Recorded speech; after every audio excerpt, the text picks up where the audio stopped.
Alright, it's December 8th, as of recording this, and the Game Awards are right around the corner, and I've yet to vote for Game of the Year or for any of the awards. I thought it would be a good idea just to go through the process with you guys and just, give my thoughts on this stuff, before the Game Awards. So, we have a lot to go through. We'll try to make it quick, don't worry. So like, subscribe, and let's get right into it. Alright, so Best Game Direction, Award of Outstanding Creative Vision, Innovation. I feel like that will coincide with Game of the Year itself, so we'll get to this in a sec. Best Narrative. Okay, out of all of these, I'm starting off this one. It's going great so far. But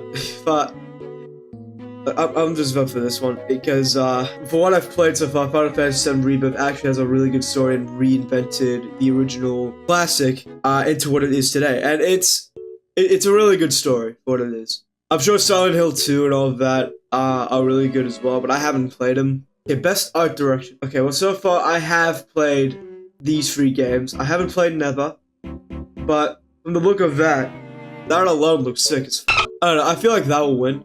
But I'm gonna just stick with the ones I know. Let's go off artistic design. If we're gonna go off design, this has a distinct art style.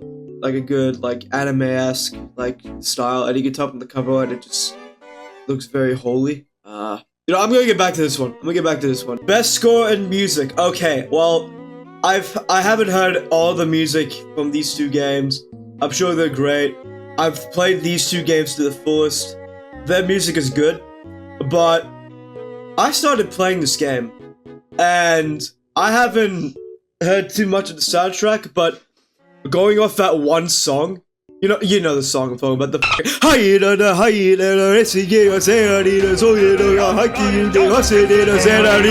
that song, that's getting its own vote, just on that song alone. just on that song alone, that's getting its vote. I don't care, that one song makes the vote. Best audio design. Okay, if we're going off sound, I'm gonna give it to Astrobot, because the sound comes from the controller itself most of the time, because when you make footsteps, when you hear a bot, when you, do your jumping hold, glide shtick thing, I don't know what that's called, you hear all the audio from the controller. It makes you feel more immersed. So I'm giving it to Astrobot just for that. Best performance. Ooh, okay. I'm gonna give it to Aerith. I don't know why. Aerith did such a good job in the game, voicing a character, giving it that emotion. But that's just me. All these people have done amazing work. They should be proud for being nominated. I'm sure one of them will win, and I'll be proud of whoever wins here. But I'm just voting for who I think, is the best. But they're all really good actors. In accessibility, this fucking sucks. I only played Call of Duty Black Ops 6, and I don't. The only thing I can think of them being more accessible is being more, is adding more features to the multiplayer. But God, man, this was really biased. it doesn't feel. I'm putting most of my fun into this, but the only thing I can think of is Black Ops 6. This is definitely not winning. Are these three do have accessibility features? Weren't you nominated last year? I feel like you were nominated last year. I don't know why. But I'm just gonna vote for Black Ops. Don't judge me. Games for impact. For a thought-provoking game with a pro-social meaning or message. Okay, let's see. So, luckily, I've played none of them, but Life is Strange does have really good messages in their games. I'm sure most of these have powerful meanings in this game as well, like Indica and Neva, Tales of Kenzara. I don't know if I'm pronouncing that right. I'm sorry if I'm not. I really haven't played most of these games, but I'm just gonna vote for Life is Strange. Best ongoing game. As much as I hate it, you have to admit, they've done a lot. You know what? Scratch that. I feel like they're trying here. They've tried out with Helldivers 2. When the game was popular, they were putting out their content like hotcakes. They were putting their thought and effort to making the game experience more better. Sure, the game's died down now and stuff like that, but I feel like back then it was an era for for the ongoing content. So for that, but I haven't played the game in a while. But for that reason, I'm just gonna give it to Helldivers. Best community support. Even though I feel like this will win, I'm just gonna give it to this. Best independent game. Haven't played any of these. I'm sure these are all very good. I have seen gameplay of Animal Well, and that looks really fun. So, you know, I'm gonna give Donkey this score. Best debut indie game. Ooh, okay. Wait, hold on. Wait, was this in the previous one? It wasn't. Why wasn't that in the best independent game? Dude, the Plucky Squire is just creative freedom. Bro, give it the Plucky Squire. Like, we don't need an introduction to what this game is, bro. Everyone's seen it. Everyone knows it. Give it to Plucky Squire. Okay, best mobile game. I've played none of these, but people keep talking about Zenless Zone Zero. Is this the one on the train? I honestly don't remember, but people keep talking about this. I'll just look. I'm just gonna give him my vote. I don't care. Like, I don't play those games, but I know a lot of people in my uni course do, so I'm just gonna give it to that. This VR game. Okay. I'm sure all of these are good, but I'm gonna give it to Batman because it's Batman. Best action game performed primarily on. I've made a video on Black Myth Wukong. Go watch that if you haven't. The combat is fun as fuck. I can't stress enough. Like, the action in that game is low-key fucking fire. It's so fun and fluent. Like, even when you're fighting the bosses, bro, it's so moving. And even when there's some moves where the enemy, like, grabs you and does, like, the little special move shit. Bro, you feel like you're watching a cinematic. I felt like I was watching a cutscene for some of that. So, dude, just watch the video and if you haven't. Like, this explains. It explains why I love this fucking game's action and combat, bro. Just watch the best action adventure. Okay, if we're going off best action adventure, it's out of these three. I feel like in this category, these three reign supreme. I feel like this one would be close too. So from what I've heard, this one, I don't know if this wins any awards. We already know it's rigged. But if we're gonna go off traversal and puzzle solving, I'm gonna give it to Astrobot. Mainly because, it gives me that. How do I explain this? I feel like everyone's said this a million times when playing this game, but you genuinely feel like you're having fun. Exploring and solving these puzzles, finding all the bots. You genuinely feel fun. And I've never felt that kind of fun in a game in a fucking while. Best RPG. Okay. So, best RPG game. Alright, so, what I've played. I played this. I played this. And I have played this. And yes, I have recorded some videos on this. I don't know. Let me know if you want to see those videos. Let's say this DLC pack is a game. Yes, it's a lot of fun. It's Elden Ring, but with extra taste, extra like content and stuff. But to be fair, Elden Ring is my favorite Souls game ever. But comparing this to this, if we're talking RPG and, you know, gameplay alone, I'm gonna give it to Final Fantasy VII Remake. I can already hear the Elden Ring fan soy boys just yelling at their monitors, be like, "How dare you! How dare you not vote for Shadow of the Earth? Shut up." Best fighting game? Multiverse has died down a bit. I'm gonna be honest. I guess we're gonna go off these four. Tekken 8, I've seen people like talk about it's really fun. Marvel vs. Capcom, maybe. I haven't played any of these four.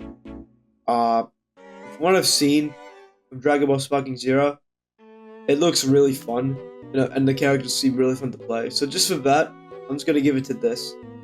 Just from what I've seen. Best family game?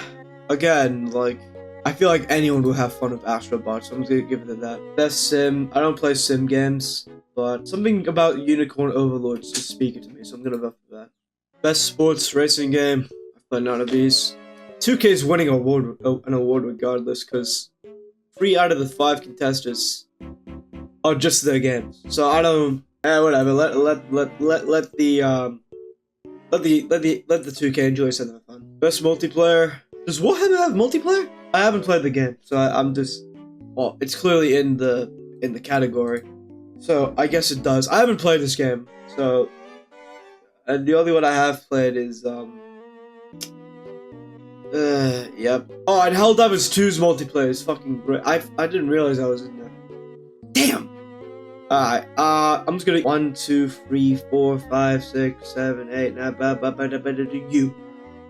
Okay, well, Tekken 8 it is. I like, hey, blame the game, blame the game. Best adaptation. Okay, this is not winning. As much as I like Knuckles, this is not winning. And as much as I like this one, this is not winning, but... Ooh, we got some heavy hitters. We have got some heavy hitters here. Okay. Alright, so Fallout. Great story, great characters. I watched it with my dad, he loved it. I already know the next season's gonna go ballistic, because New Vegas. You know, Max, Lucy, this dude, literally, all these characters are like, amazingly written. Same with Arcane. You know, their characters are good too, but let's talk about Arcane as a whole real quick. Characters, amazingly written. Story, amazingly written. Okay, everything's amazingly written about the show, but the animation, the soundtrack, especially in the recent season it came out, like every time, like each part came out for Arcane, everyone wouldn't stop talking about it. Like I spoiler after spoiler after spoiler on the internet. Luckily, I've watched it before that, but still, that's how big this was, and I can see why. So these two are both deserving of the award, and I wouldn't care which one won over the other, because these are both amazing shows. So, but I'm gonna give it to Arcane, just because of the impact it had, and because of how greatly animated and written the show was. Anticipated game. Okay. Do we really, have to discuss anything with this one? A genuine question, do we really have to, yeah, sure, Ghost of Yotei, Death Stranding 2, Metroid Prime, Monster Hunter Wilds, all great, all greatly anticipated, all great games I'm sure are gonna be great when it comes out. I'm mostly looking forward to this one, but, are we really, not surprised that this is here? Even I'm excited for this game, but this is barely gonna come out until, fucking 2032, so I'm just gonna, I'm giving it the vote anyway. It's gonna win. It's gonna win the award. I already know it is. Content Creator of the Year for a streamer or content creator who's made an important and positive impact. But yeah, this is pure personal bias, okay? Queso deserves this. And I feel like it's a bit dangerous to have these content creators on here, on this, award as a whole, because I'm pretty sure Iron Mouse won it last year, and the backlash she got from it was something else. So if I know Queso's gonna win this one, and it's clear he's gonna win due to the impact he's had in his streams and on the people watching his streams. But I'm hoping, I know he's gonna win the award, but I'm hoping he doesn't get any sort of backlash, or any of these streamers or content creators that they win. I hope none of these people get backlash if I win the award, but my vote's on Queso. Best esports, okay, I can smell the stench. I can smell the stench from all these players. Sweaty hands and sweaty palms and sweaty keyboards. Sweat everything. Whatever, here, have your sweat vote. Best esports athlete. I haven't heard of none of these ones. Alright, you. Alright, the one with the funny name. Alright. Whatever, how do you pronounce that? Okay, I've heard of none of them, so we're just gonna... Yep, there you go. That's my vote. Player's choice. Okay. This... Oh, wait, I can vote for multiple. Okay, well, I guess you and you, I know you're good. So just start playing, yeah? And I haven't played you, I'm sorry. I'm not voting for you and you. Alright, there. Best art direction. Okay, so the art and design. If we're talking pure design and art. So out of these 5 games, these all have amazing designs and artwork. Of course, just from what I'm seeing alone. Because ReFantazio clearly has some great artwork.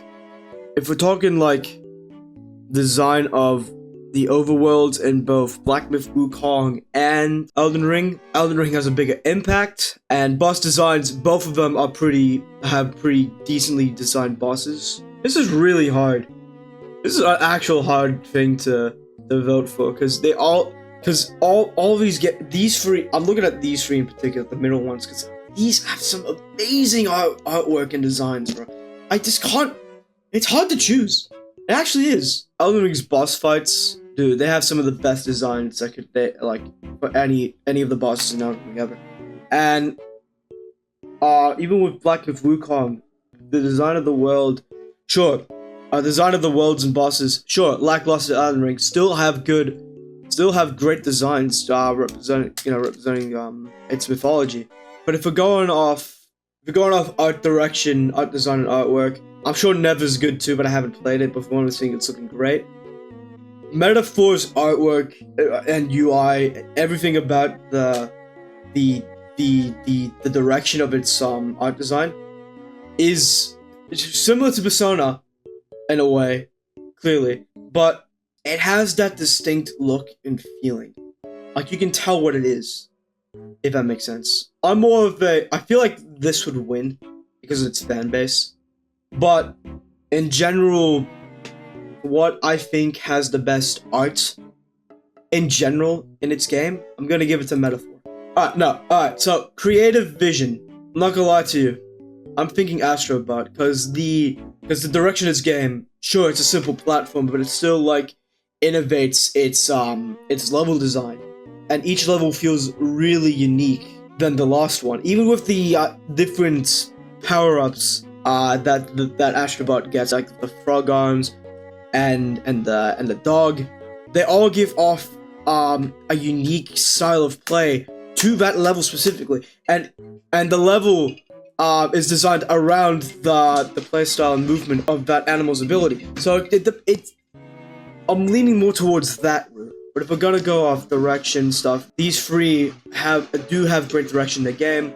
But just from pure enjoyment and pure creative freedom that Astrobot gives in its level designs, in its collectibles, in everything, basically, I'm just gonna give it to that. And now, the big boy, the one we've all been waiting for. The game of the year. The game that signifies the best experience in 2024. Now, to start it off, I have not played Balatro. I know, shocker. I haven't played a card game, but I heard how good it was. Even though when I looked at gameplay, it doesn't do it justice. But apparently it's good. And as much as I like Elden Ring and even its DLC, I am not voting for this. This is a DLC. It's not a game. It's a DLC pack. It's not an actual game. Regardless, I love the game. I love the DLC. I just don't want it to get Game of the Year, because that feels cheap. Metaphor ReFantazio, I've been starting the game, but it has potential. If this gets Game of the Year, I would not be disappointed in the slightest. But I have a feeling Game of the Year will be given to either Astrobot and Final Fantasy VII Rebirth. Again, you've already got my thoughts on Astrobot.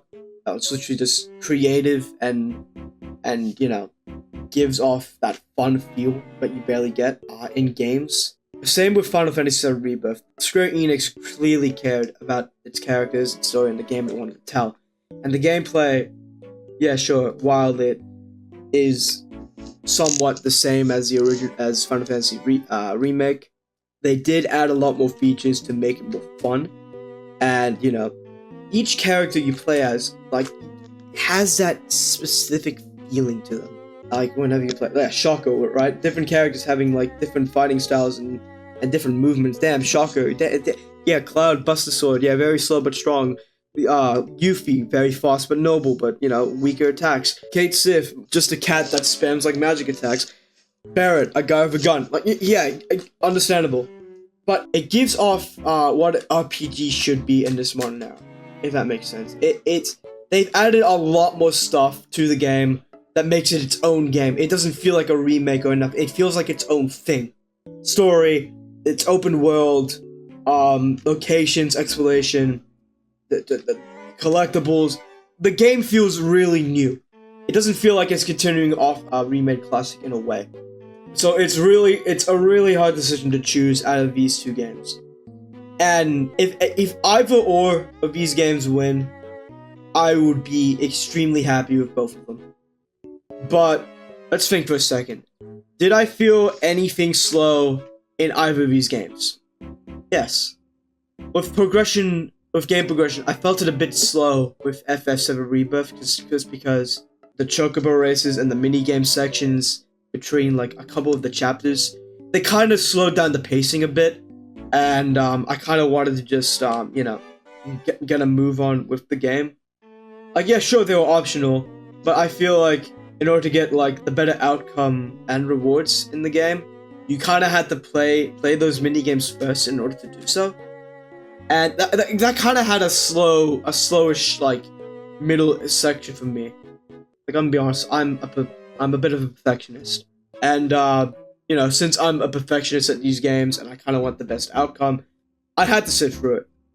Even with the chocobo races, to get first place, I had to do like these five subsections just to get like this food for my chocobo, just so it can go faster and have like a better performance rate, and to get better gear too. That's another thing. And with Astrobot, did I feel anything slow about it? Not really. But would I say as much as I did with Final Fantasy? No. Like, again, compared to Astrobot, I feel like progression, because it's a simple platformer, it was straightforward. It was point A to point B progression. Select bots along the way. Those bots will help you with the final boss. It didn't feel slow. The exploration made it feel more like rewarding in a way. Same with Final Fantasy VII Rebirth, of course. But when it comes to the slow points, the only slow point I can identify was some of the mini bosses in the levels. Not the main bosses, those are a different thing, but some of the mini bosses. I feel like that's where it got a bit slow. But regardless, I still had fun with both of these games. But just from what I've said alone, I have to give it to Astrobot. I'm giving Game of the Year to Astrobot. Maybe I'm wrong. Maybe I'm wrong. Like, again, this is my personal opinion. But if you guys have a different opinion, of course, like everyone does, let me know. Like, I'd like to hear your thoughts on what you think should win Game of the Year. So with that, thank you for watching. I appreciate it a lot. If you did enjoy content like this, just, like, subscribe, and do all that stuff. But with that being said, yeah.